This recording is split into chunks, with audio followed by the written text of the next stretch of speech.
할 또 하나의 과제가 있다면 억울한 사람 양산을 최소화시키는 것이다. 그게 무슨 말이냐면 우리 교단 내에 첨예한 문제들이 있습니다. 예를 들면 학교 문제도 서로 의견이 다를 수 있고 또 어떤 개교회의 분쟁 문제도 서로 다른 의견이 상충돼서 마치 이 평행선을 달리는 것처럼 도저히 화합의 길이 안 보일 수 있어요. 근데 예를 들어서 이걸 정치력으로만 한다고 하면 어떤 사람의 입장에서 한쪽의 망치를 들고 의사봉을 결정을 해서 두드렸다고 생각을 해보세요. 거기에서 피해 있는 쪽이 가만히 있겠습니까? 저는 그렇게 안 본다. 그렇게 있지 않을 것이라고 봅니다. 그럼 어떻게 해야 되느냐? 억울한 쪽을 덜 억울하게 만들어주는 게 뭘까? 그래서 제가 오죽하면 우리 교단에 억울한 사람을 해소해 줄 수 있는 신문고 제도를 좀 만들어보자. 이 누군가 정말 내 억울함을 들어줄 수 있는 사람이 있는데 그게 그 당시에 최고의 통치자였던 왕에게 자기 의견을 직접 얘기를 할 때 소원수리가 됐었단 말이죠. 물론 총회가 다 그렇게 할 수는 없겠지만 그러나 총회의 관계자들이 어떤 우리 개교회의 성도들의 아픈 문제를 정말 같이 아파하면서 해법을 찾는다고 하면 좀 덜 억울하지 않을까. 그래서 그 덜 억울한 사람을 만들어내지 않도록 억울한 사람을 최소화할 수 있도록 하는 게 또 교단 정치의 좋은 리더십이 아닐까. 전 그걸 굉장히 염두에 두고 생각을 했어요. 지금 교단 정치력의 문제와 정치 리더십, 정치 철학 이 부분을 생각할 때 목사님 말씀 대단히 좋은 건전하고 바람직하고 우리 교단에서 꼭 필요한 그 정치 철학인데요. 여기에 문제점과 한계가 하나 있는 건요. 마치 상황윤리처럼 모든 것을 예를 들면 헌법을 위반하고 또 교단 규칙을 위반하고 결의를 위반하면서 사실은 우리 총회는 총회장 중심의 교권이 힘이 없거든요. 무너졌죠. 그리고 사실은 헌법보다 고태가 더 위력이 있는 상황이 돼버렸어요. 이게 심각한 문제인데 이런 괴리에 대해서 사실 헌법의 테두리 안에서 이런 정치력을 발휘해야 한다는 것은 목사님 틀림없으시죠? 좋습니다. 제가 좀 지난 예를 하나 든다면 우리 교단의 황규철 총무 때 이야기입니다. 그때 황 총무가 정말 교단을 잘 섬기고 총회장을 잘 받들려고 하는 의지 때문에 그 가스총 사건으로 말미암아 굉장히 교단에 무리를 가져왔던 적이 있어요. 그때 이제 총무의 그 자격 시비와 그런 걸로 인해서 총무를 이제 중임제에서 선거를 하지 않고 아웃을 시키는데 이것을 어떻게 해야 되느냐. 그때 교단의 저항이 굉장히 강했습니다. 그래서 그 문제를 해결할 수 있는 해법이 없었어요. 법리적으로도 안 되고 그렇다고 해서 우격다짐으로 할 수도 없는 것이고 그래서 제가 그때 이런 말을 했습니다. 그분이 나갈 수 있는 퇴로를 열어줘라. 그것이 합리적인 방법이 아니겠느냐. 그래서 위자료 문제를 제가 제시를 했고 소위 위자료가 이게 법리적인 문제가 되지 않을까. 그러면 당신네들이 해법이 있으면 법리적으로 한번 답을 내게 주어 보십시오. 그때 당시에 법리적으로 해결할 방법이 없었어요. 그러면 우리가 좀 불편하고 문제에 나중에 부딪힐 수도 있을지 모르지만 그 문제에 대한 것은 위자료를 갖고 해결하는 길 외에 다른 길이 없다고 본다.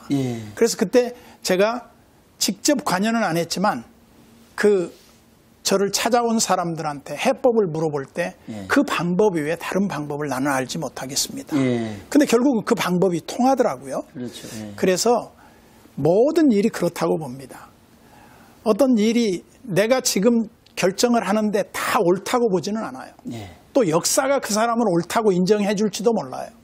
그러나 우리가 거기 서 있는 자리에서 가장 최선의 길이 무엇일까?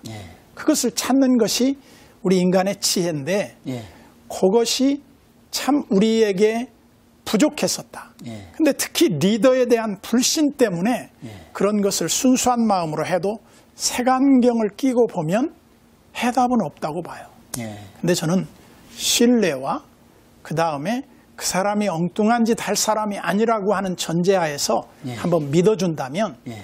좋은 결과를 만들어낼 수 있지 않을까. 예. 저는 리더에 대한 권한을 굉장히 중요하게 봅니다. 예. 리더가 어떤 결정을 내릴 때 잘할 수 있는 결정도 하지만 예. 결정적으로 실수할 수도 있다고 봐요.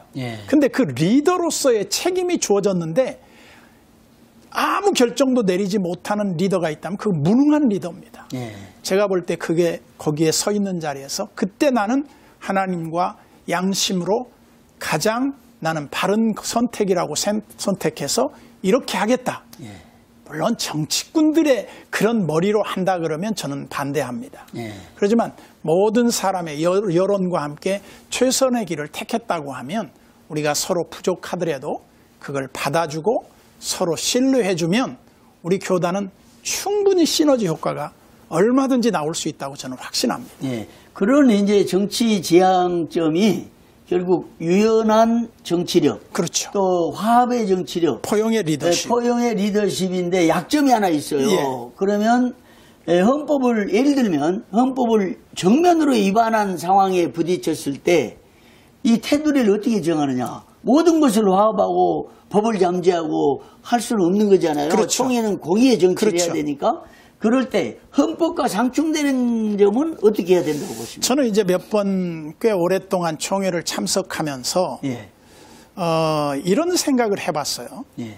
첨예한 문제가 총회에서 싸울 때 예. 예를 들면 몇 분만 발언하십시오. 이런 제안을 저는 조금은 극복해야 된다고 봤어요. 예. 왜냐? 지금 저분이 억울해서 하고 싶은 말을 우리 전체 총대들이 쭉 들어주면 예. 그것만으로도 저 사람의 억울함이 많이 해소될 거라고 봤어요. 예. 그 다음에 그러면 법리적인 해결 방법은 안 보이고 없는데 예. 그러면 총대들한테 물어보는 겁니다. 예. 법은 이렇습니다. 예. 해법은 안 보입니다. 예.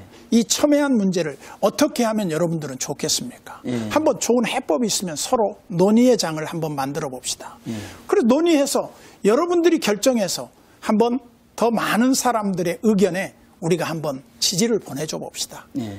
그래서 총회의 결의는 법보다는 아래예요. 예. 그렇지만 그 총회의 결의도 존중돼야 된다고 봐요. 예. 왜냐하면 법리적으로 해석이 안 되는 걸 어떡하겠습니까? 예. 그러면 이제 사회법정으로 갈 수도 있겠죠. 예. 그렇지만 그 당사자와 협의하에서 예. 이 결정을 받아들이겠습니까? 그러면 받아들인다 그러면 그걸 진짜 법을 잠재하고서라도 이걸 정치적으로 해결합시다. 그래서 그걸 받아들일 수 있고 억울한 사람에게 우리가 조금은 좀 따뜻한 위로의 어떤 그 제스처가 필요하지 않을까. 예. 전 그렇게 되면 상당 부분 해결하지 못할 일은 없을 거라고 봅니다. 그건 정치력의 힘인데요. 네. 이제 중요한 것은 법을 위반했을 때 피해 당사자들이 나오고 또 총회라는 거대한 이 공동체를 끌어가는데 기둥이 무너지는 원칙이 무너지는 경우가 있기 때문에 예. 일단 법의 테두리 안에서 예. 정치력을 발휘한 것은 중요하다고 보는데 그렇죠. 그건 동의하시죠? 예를 들면 법리적으로 정확한 걸 우리가 바꿀 수는 없어요. 그렇죠. 그런데 교착 상태에 빠진 어떤 법리적인 문제가 있을 수 있다 이겁니다. 예. 예를 들면 어떤 교회의 문제를 100회 총회에서 이렇게 결의를 했어요. 예. 근데 101회 총회 뒤집어 버렸어요. 예. 그럼 두 개가 상충됩니다. 예. 그럼 103회 때 어떻게 할 겁니까? 예. 예를 들어서 그러면 이쪽 결정을 받아들입니까? 이쪽 결정을 받아들입니까? 예. 그러면 또 받아들이면 또 그 다음에 또 바뀝니까? 예. 더 이상 가서는 안 됩니다. 제가 볼 때는 그런 문제에 중재를 잘해서 화합하고 그걸 치유하는 쪽에서 어떤 것이 가장 현명한 해법일까를 찾고 총대들의 중지를 모은다면 상당 부분 억울함이 해소된 당사자가 더 이상 이거에 대해서 말하지 않겠습니다 할 정도만 된다면 예. 내가 볼 때 이건 법리적인 것보다 정치력으로 해결하는 것이 예. 훨씬 더 현명하지 않을까 저는 이렇게 봤습니다. 그러면 그 목사님의 정치의 특성은 소통의 정치, 네. 화합의 정치인데 그렇죠. 근본이 법의 테두리 안에서 이루어진다는 거 틀림없지 않아요. 그렇죠. 그걸 동의하고 무시할 수는 없죠. 극단적인 상황에 이르렀을 때는 그렇죠. 정치력으로. 그렇죠. 예, 그게 이제 정치의 하이 레벨이라고 봐야 되는 그렇죠. 거잖아요. 예, 예. 근데 이것이 상실됐는데 우리 교단의 최약점으로 꼽히고 문제점으로 꼽히는 것은 법보다 고태가 우선이었던 적이 많았잖아요. 그렇습니다. 근데 그런 패단은 목사님 혹시라도 예. 총회를 정말 섬길 수 있는 기회가 주어지면 법보다 고태로 끌어가지는 않으시겠죠? 저는 그렇게 보지 않습니다. 예. 예를 들면 어떤 문제가 첨예한 문제가 됐을 때 이걸 어떤 로비에 의해서 그 의견을 관철시키려고 할 때 분명히 이건 후환이 두려운 겁니다. 그렇죠. 금권이 거기서 나오는 거잖아요. 그래서 우리는 볼 때 지금 이 문제를 어떻게 해결하는 게 정말 해법이 안 보일 때는 제가 볼 때는 조금은 딜레이 시켜야 된다고 봅니다. 결정하지 말고.